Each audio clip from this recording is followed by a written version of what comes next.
Tango, Nicaragua Bravo Tango, Quetzalé. QSL 59008. 008, thank you. Quetzalé 008, ciao, ciao. Hello. Here we go, Oscar November 4, Charlie Alpha United, Westport, CAU, contest. Hi everyone, I hope you're keeping safe. I thought it was about time I published a video featuring the Kenwood TS990, which landed here a couple of weeks ago. I did actually publish a video with a quick tour of Moonraker, which is where I got this radio from. I part exchanged what I consider to be quite a lot of kit to buy this radio because new they're approaching £8,000. But I've been looking at one of these for quite a long time, and in the end decided that life's too short, might as well bite the bullet. And here it is. I'm not going to do a video or any videos probably describing all the features of this radio because that's been done 1,000 times before. This is basically just an overview of my thoughts, having used the rig a little bit over the past couple of weeks, whether I made the right decision or not, etc. The first thing is that it's huge. If you actually can look at the size of this thing compared to my Yaesu FT991A and my Kenwood TS480HX next to it, you can see it's absolutely huge. And there's a good reason for that, is because although this is 200 watts out of the box, it is literally out of the box. It requires no external power supplies. It's all built in. You literally just plug it into the mains. And volumetrically, it's about, well, it's getting on for 8 times the size of my 991A. It's twice as wide at the front, twice as high at the front, and twice as deep to the back panel almost. So you get a feel for how big this rig is. It is huge, but the controls and the quality of all the buttons and switches on the front panel, etc., are simply excellent.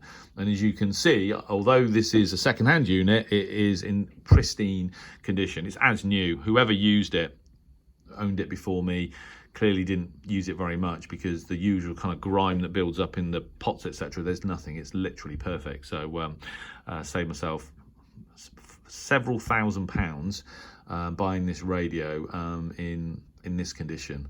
One of the reasons I wanted this radio, other than of course it has an excellent reputation, I think it's widely regarded as one of the best rigs out there. Kenwood are still manufacturing it. I made a few phone calls to various outlets, including Martin Lynch and Sons, who have the kind of UK exclusive deal to supply these radios. New is what they told me, and they told me that Kenwood's still manufacturing this radio.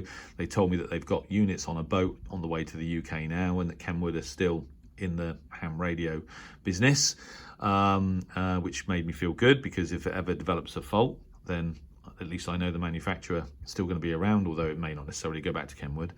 I just basically wanted another rig. It's really handy having 200 watts at your fingertips without having to go use a linear. My BLA 350 works well, but it's just to be able to crank the power up to 200 watts is useful. And this rig, it does that. Now, I have reason to believe that the 200 watts on sideband, that the power this rig's putting out is actually more higher than the power that my other Kenwood, which is also supposed to put 200 watts out, is doing. And the reason for that is because using my MFJ, one of my MFJ matching units, the audio was clipping above about 120 watts on top band. Not on any other band, but on top band. As if the MFJ was basically struggling, which it has never done with my 480. So but that's another video. Clearly the output specifications for ham radio equipment and or the power handling capability specs of matching units isn't always what it seems to be. Other than that, it's worked perfectly. The internal matching system in this rig is superb. I've got a pretty good bare match on top band at 80 meters with my homebrew end-fed wire. It's about sort of 2 to 1, 3 to 1, but the internal matching on this rig just matches the radio very, very quickly indeed, no problem at all. So if I set the MFJ to bypass, yeah, I can use this rig on basically any band through 40 meters with the internal matching. I did a test actually with G1 ZMA on 80, testing the strength of my signal with the MFJ in circuit, and then just relying on the internal matching, and it was basically identical. So yeah, it works very, very well indeed. One of the concerns I had actually about buying this radio was obviously because it's been out a few years, whether the quality and the resolution of the spectrum scope and the waterfall was as good as my ICOM 7300. And Chris at Moonraker said he thought it was actually better, and it is actually better. I think there's more resolution with the spectrum scope on this rig, which is not surprising at the end of the day. It costs 7 times as much as the ICOM, even though it's been out a few years. But yeah, so it's basically superb. It's got 2 receivers, so it's got a sub receiver with fully adjustable over here with noise reduction, noise blanking, AGC, all that kind of stuff, filtering.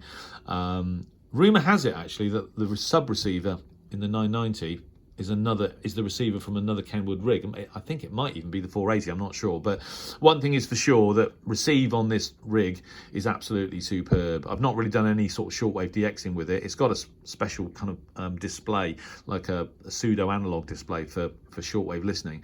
But I did quickly tune into Radio Club de Para on 4885 kilohertz, and it was booming in. So might be interesting to plug a Welbrook loop into the back of this thing. Make sure I unplug the mic first in case I forget, and I'll probably do that at some point. Overall, superb. The TX audio you can adjust with a kind of soft graphic equalizer and have a separate settings for each band. So if you're DXing on 40 but you're having a chat on top band or 80, you can set the audio to suit, and I haven't bothered with that. I've basically just set the audio with this kind of mid-range setting, and I've had universal excellent reports with my TX audio. So the audio that's going out is excellent. Microphone gain set at about 60 to 70%, seems to work very well. The processor also works very well. I did another test and test the processor. 60% is where I get very, very good audio reports. If you wind it up to 70 and then to 80%, the audio becomes more biased towards the higher sort of frequencies, less bassy, more kind of DX style audio. And I did a test, and that was the feedback I got. So the processor's set at sort of 60%, just over, which seems to be kind of optimum. And then yeah, so there's obviously built-in attenuation. There's a pre-selector, preamp I don't use. You can set the max power output by band as well. And then in terms of meter, I have it set. I'm using SWR actually, but there's obviously all the meter options here: ALC, VD, temp, PO, etc. So, yeah, this is the first rig I've used actually where I've relied on the internal matching, and that really only came about as the issue that I had with my audio clipping on top band above 120.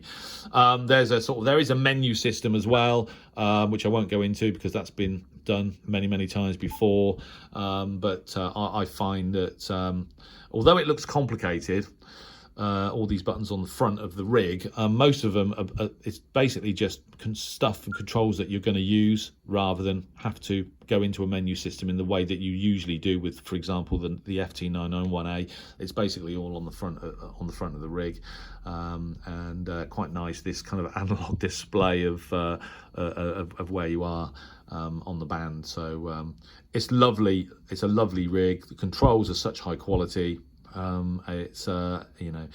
It's just a shame that you've got to spend quite a lot of money doing it. So, but having 2 receivers is useful as well. If you select the sub receiver, you can have them both running at the same time. You can literally turn the AF down on the main receiver, turn the AF on the sub receiver. So which is actually quite useful.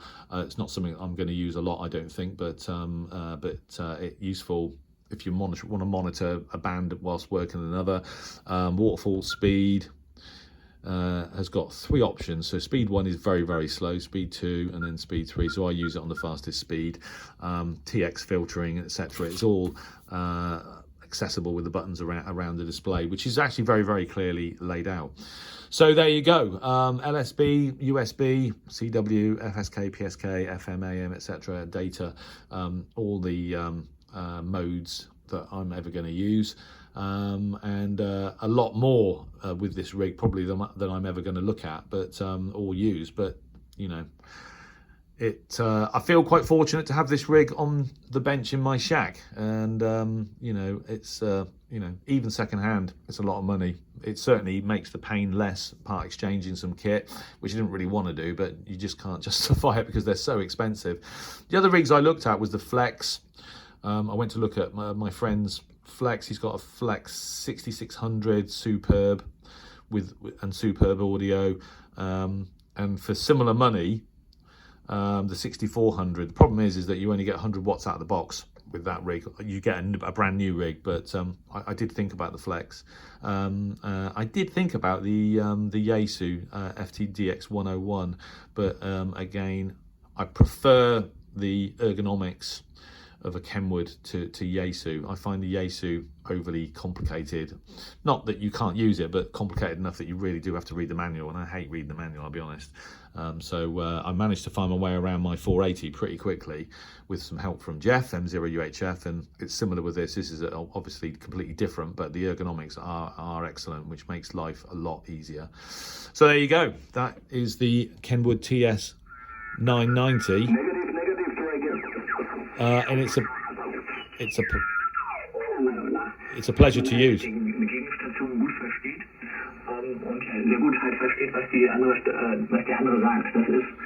The other thing is that the RX audio is also superb. I can't fault it. So far, I can't fault this radio in any way other than how much it would cost if you wanted to buy a new one. Yeah, it's brilliant. I'm not going to be doing many videos, I think, on the details of how this radio works, because it's all been done before. No point doing that, but I will be publishing some videos on, you know, with operating the radio, and if there's anything particular that I like about it, I'll be publishing videos on that as well. And I'll probably publish a video or two using this radio on the Harwell ARS nets, I'm sure, at some point. But there you go. It's a beast, that's for sure. Very, very imposing. Once you've got it on the bench, the last thing you want to do is pick it up and put it anywhere else. So once it's in situ, it has to stay there. But yeah, a brilliant rig, and so far has matched or exceeded my expectations, because when you're spending this amount of money on a rig like this, you expect a lot, and yeah, so far it's really delivered. So yeah, I can't fault it, I have to say. And I hope that you guys enjoy the sort of subsequent videos I'm going to do on it. So there you go.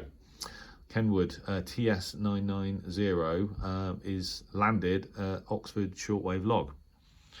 Hope you enjoyed it. Thanks for watching. More to come, and I wish you all 73. Have a great weekend. Cheers. 73.